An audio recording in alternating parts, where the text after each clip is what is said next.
course, it is caucus night, and we're going to have record turnouts, it looks like, all across the state of Iowa. But there's something else that's going to be going on a little later on tonight, and Tamara Harrison is in studio with us talking about Iowans for D.C. statehood. And along with Tamara, we also have a good friend of ours.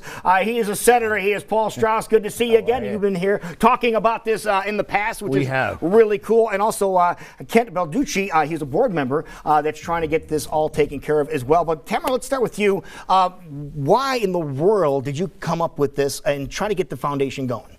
Well, you know, in 2015, I first met Senator Paul Strauss over here, and I learned that I had no idea what was going on, that there were 750,000 people that were not represented in this country, that didn't have represented in the Senate or the House, that didn't share the same rights and the same opportunities that everybody else in this country did. We're talking about the population. The population, the people that live in D.C. Right. And it just boggled my mind, and so I got it fired up and started organizing.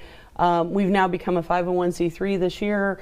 Kent Balducci here is one of my board members, and we've been continuing to push and spread the message across the state.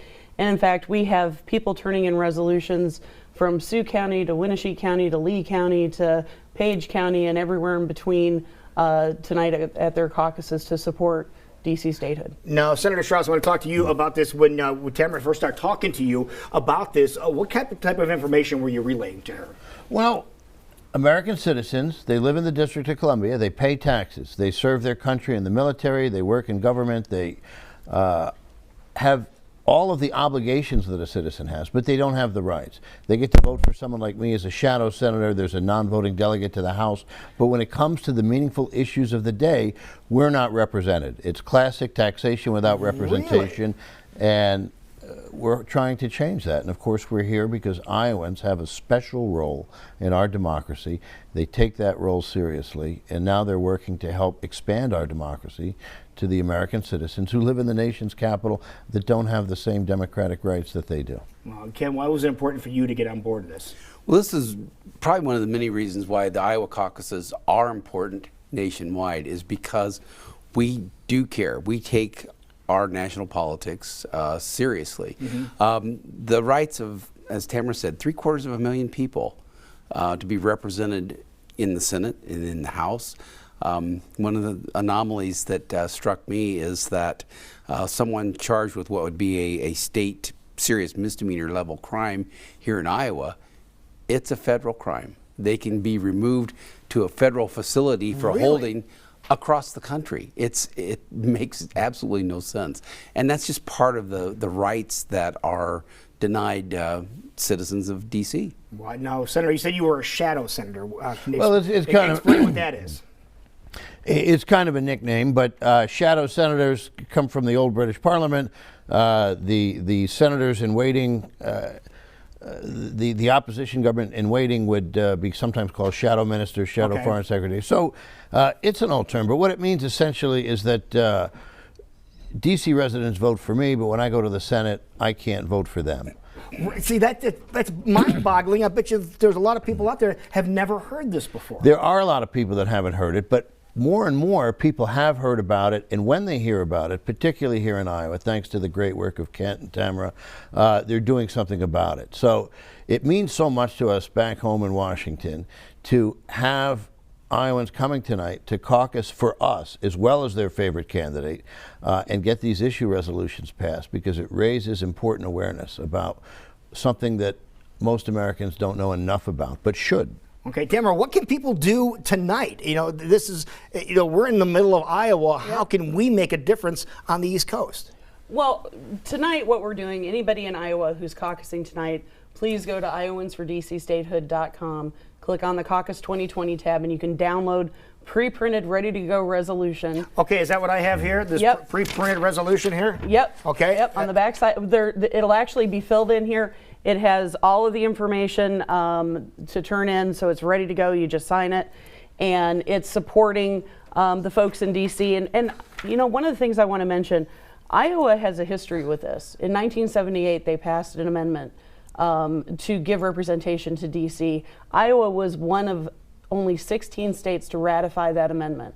So, Iowa's always been on the right side of important issues like this, and it's time we step up again and do that and stand strong tonight. Now, why wouldn't a state, Senator, I'm going to address this to you, why wouldn't the other states say, hey, listen, we need representation for everybody? Why wouldn't everybody step up for this? That's a great question. And if you're committed to fairness and equality for all, there's no reason why you shouldn't.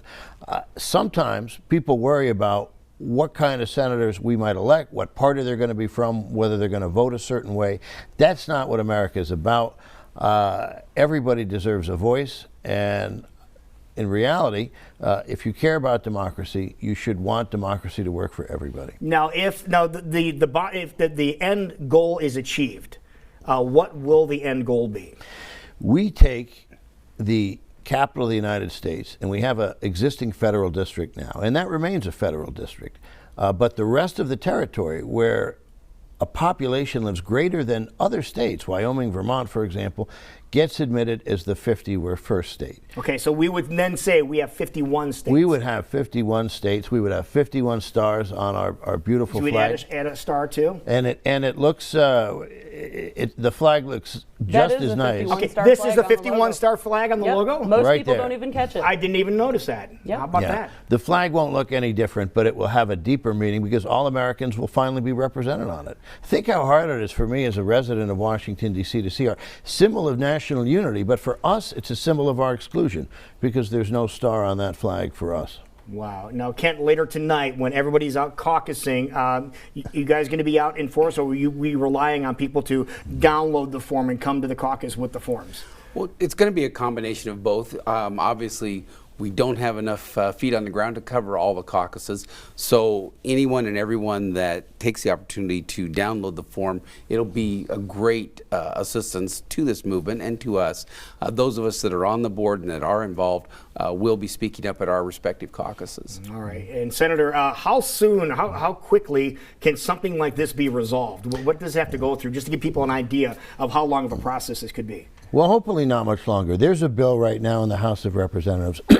Congress has scheduled a markup of that bill, which is when it gets voted out of committee, for February 11th. Oh, this year? This year, All right. it goes to the floor. Hopefully it will pass the House of Representatives. And then, well, we'll have to see what happens in the Senate.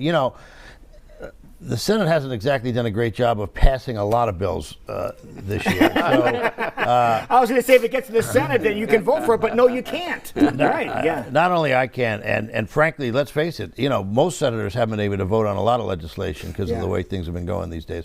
But hopefully, tonight's the start of a process that will eventually change that. All right. So, Tamara, one more time, let's get people up to speed as to what we'd like you to do if you're going caucusing tonight. Have a deeper purpose, have another meeting, another layer to what we're doing. We know how important what we're doing later on tonight is, but now we can add one more chapter onto this, right? Absolutely. Okay. Stick around. It's not just about picking candidates. It's about standing up for the issues that you think are important.